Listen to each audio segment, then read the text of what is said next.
In part 1 of my beginner-friendly guide to playing scales, I talked about 2 rules. Not using your thumb on a black key, and also using your pinky only at the very bottom and only at the top. And after that, it's all about finding the patterns of 1, 2, 3, 1, 2, 3, 4 for the right hand, and also 3, 2, 1 or 4, 3, 2, 1 for the left hand. So just to take the C major scale as an example, at the very bottom, we're using the 5th finger, the pinky, and then after that, it's 4, 3, 2, 1, 3, 2, 1, and then 4, 3, 2, 1, 3, 2, 1. There are 7 distinct notes in the C major scale or in any scale. So we're going to use 4 fingers and then 3 fingers. And we're using the same fingering across all of the octaves. For the right hand, we're using 1, 2, 3, and then 1, 2, 3, 4. 1, 2, 3, 1, 2, 3, 4, and then it keeps going. In today's video, I would like to talk a little bit about the technical mechanisms of playing these scales.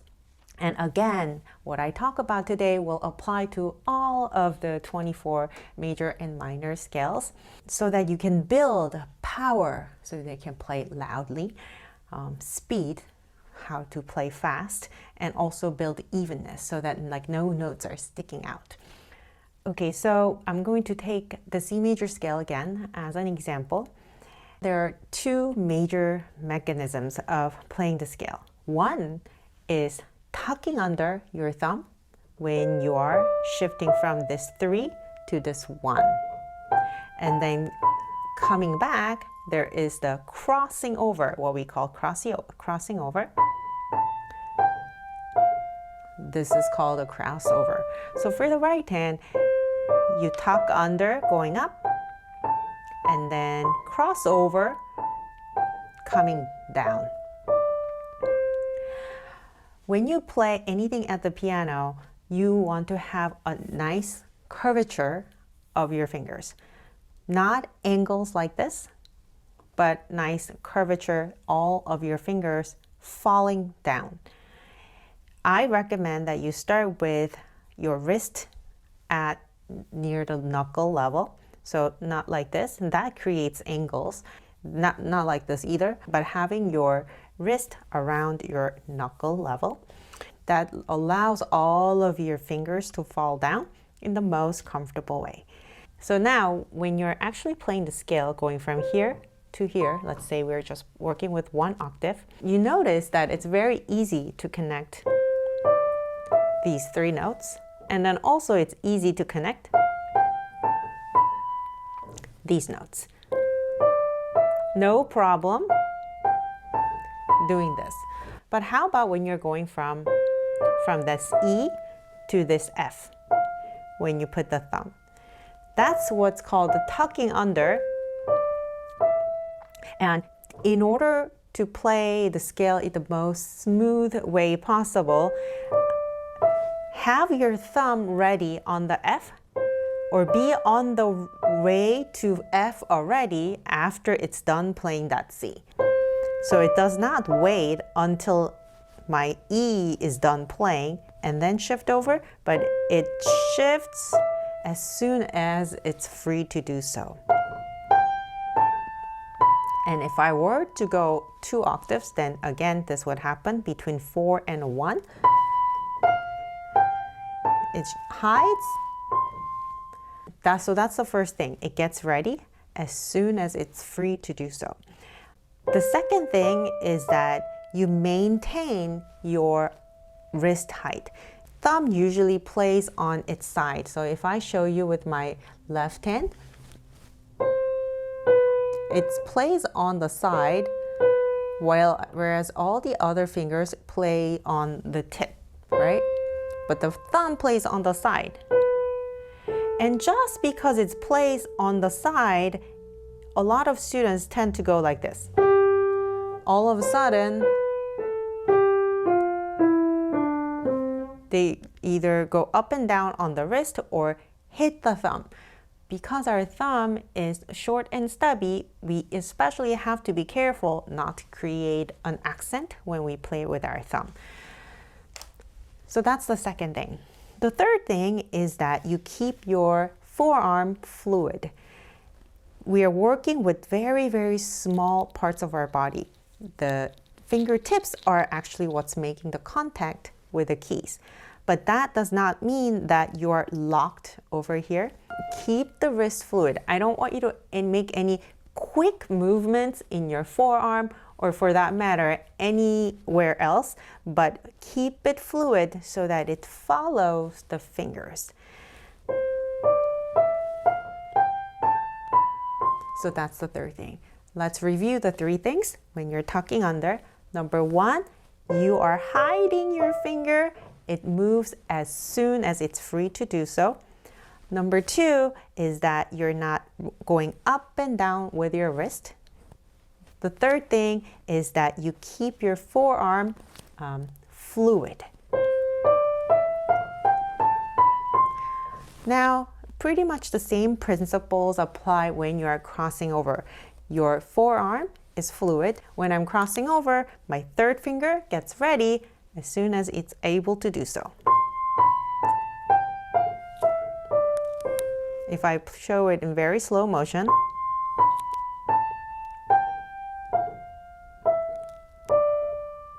it does not wait until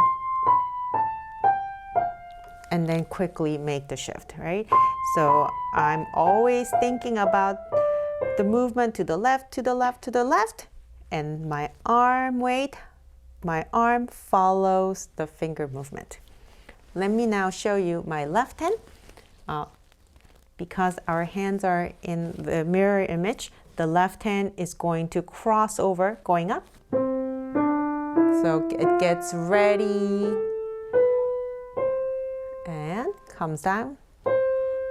My thumb tucks under.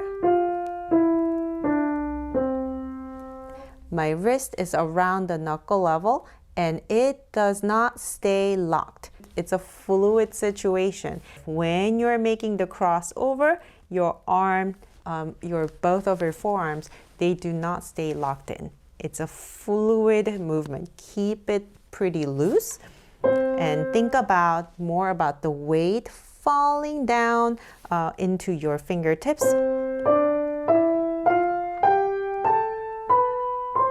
And then think about the preparation of your thumb movement and stay near the keys instead of lifting something like this.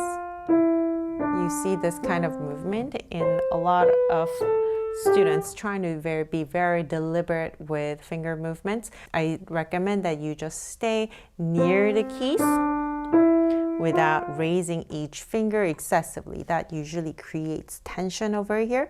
So think about your arm weight going into your fingertips, and that's moving you to the right side and then to the left side, tucking your thumb under. Okay. So when you're ready to put the two hands together, take it step by step. Literally take it step by step. The first hurdle comes when you have to tuck under in the right hand, right? This one. So you just get used to that movement. So really being mindful of your sound and your movement and making sure that you're not tense anywhere. Now that you did 4, next one is 5.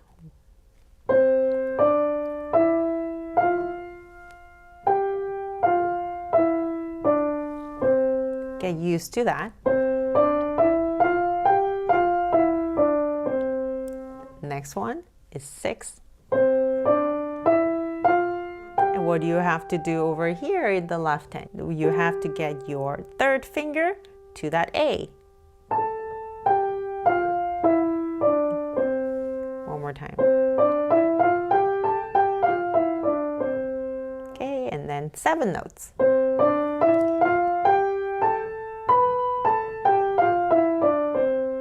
So you can practice it just like that, step by step. And once you have mastered the 1-octave C major scale, then you can try this for the G major, D major, A major, and E major, which all share the same fingering. Practicing scales is very important. No matter where you are in your piano studies, whether you're a beginner, intermediate, or advanced students, there is something to improve on when you're playing the scales, whether it's power, speed, or evenness. How beautifully you play scales reveals actually a lot about where you are as a pianist. And take it really, really slow. Steady and slow wins the race. Do not rush it. There's nothing to be gained. Actually, there's a lot to lose.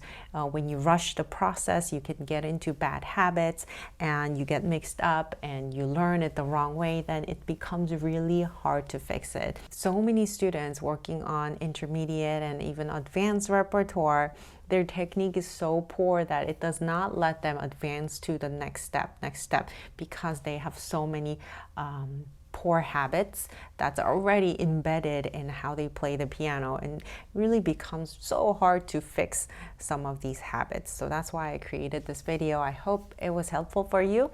Let me know in the comments below if you would like to see the next part to the scale series that I guess I have created. And in my self-guided pianist community, I take questions. Please come join us. It's completely free, and I hope to see you there. Thank you, and I'll see you in the next video.